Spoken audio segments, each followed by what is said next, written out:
Shalom Bapak Ibu Saudara-saudariku yang terkasih dalam Kristus Yesus. Kita bertemu lagi dalam Sapaan Tuhan hari ini, Rabu tanggal 31 Maret tahun 2021. Namun sebelumnya mari kita bersatu di dalam doa. Damai sejahtera Allah yang melampaui segala akal, itulah yang memelihara hati dan pikiranmu di dalam Kristus Yesus Tuhan kita. Amin. Saudara yang terkasih, Sapaan Tuhan buat kita hari ini terangkat dari kitab Evangelium Markus pasal yang ke-14 ayat yang ke-61. Demikian firman-Nya. Tetapi ia tetap diam dan tidak menjawab apa-apa. Imam besar itu bertanya kepadanya sekali lagi. Katanya, apakah engkau Mesias, anak dari yang terpuji? Sampai sejatuh firman Tuhan. Saudara yang terkasih, saya mengangkat tema dari kebenaran firman ini, yaitu bersikap diam. Saudara yang terkasih dalam Kristus Yesus, saya pernah mendengar satu falsafah hidup yang berkata, where there is the will, there is the way. Artinya, di mana ada keinginan, di situ ada jalan. Hal inilah yang diterapkan oleh para ahli-ahli Taurat, saudara-saudara, tua-tua Farisi serta Kayafas yang adalah seorang imam besar, untuk menghukum mati Yesus.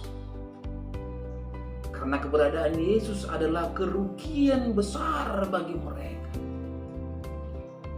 Semangat para imam kepala, tua-tua dan ahli-ahli Taurat untuk menangkap dan menghukum mati Yesus kini semakin menggelora pada saat itu. Hal itu tampak ketika penangkapan terjadi pada malam hari terhadap Yesus.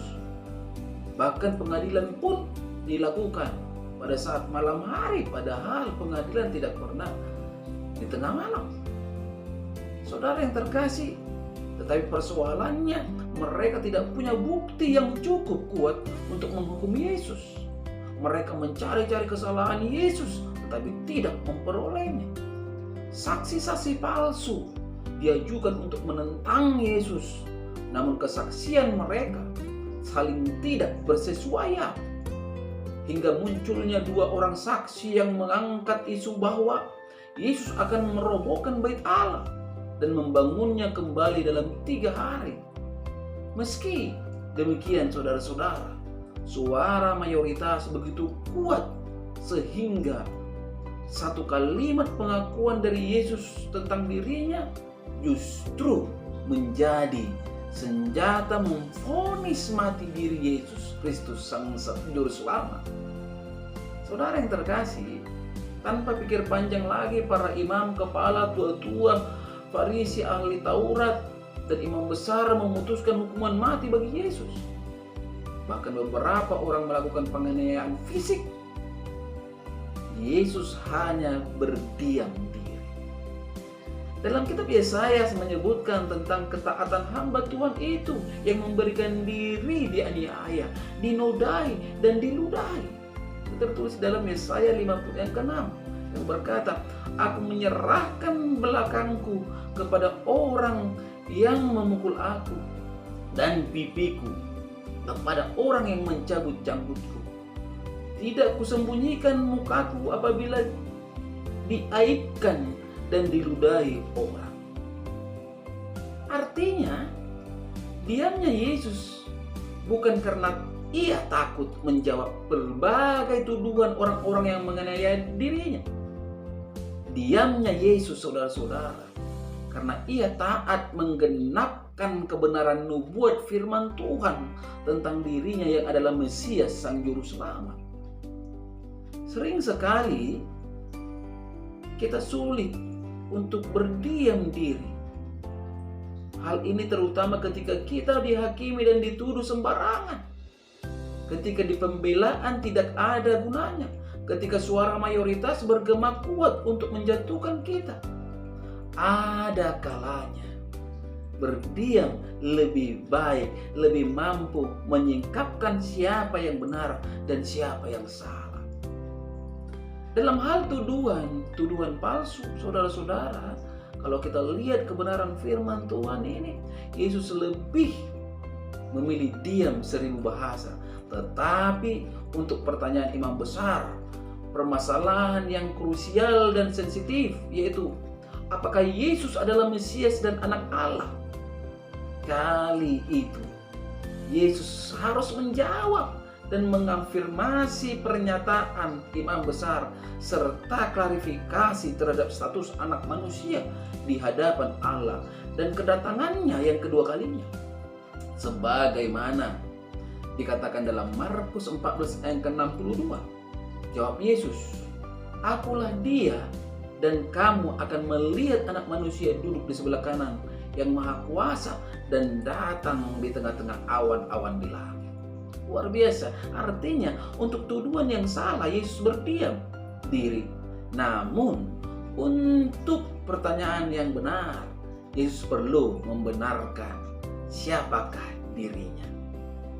Saudara yang terkasih, melalui sapaan ini kita selaku orang percaya dipesankan, jika seseorang melemparkan fitnah tentang diri kita, janganlah cepat marah. Cukup berdiam diri saja. Namun jika seseorang menanyakan identitas kita sebagai orang Kristen atau murid sejati Kristus, marilah kita dengan berani bersaksi tentang siapa kita dan siapa Kristus bagi mereka atau kepada mereka. Amin. Kita bersatu dalam doa.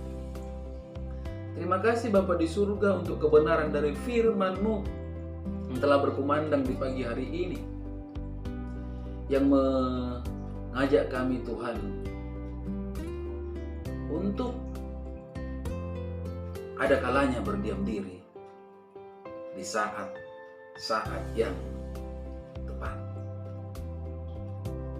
Bapa di surga, mari Engkau meteraikan kebenaran firman-Mu ini dalam kehidupan setiap pendengar dimanapun mereka berada, sehingga Tuhan ke depan para pendengar semakin lagi disempurnakan menjadi anak-anak Tuhan yang akan mempermuliakan nama Tuhan.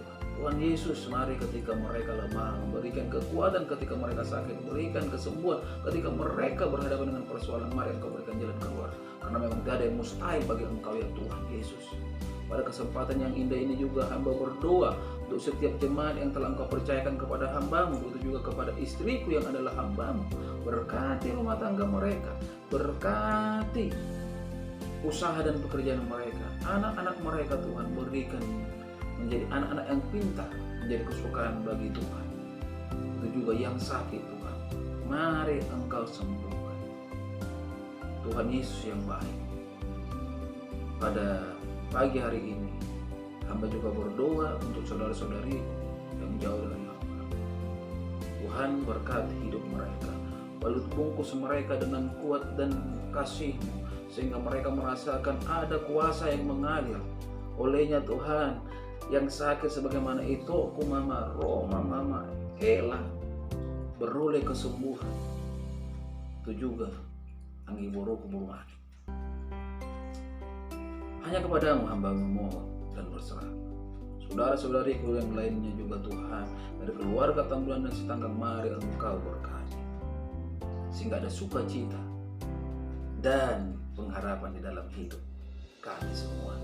Hamba juga berdoa di pagi hari ini untuk istriku yang kusayangi dan anak-anakku Tuhan yang ada di Batam.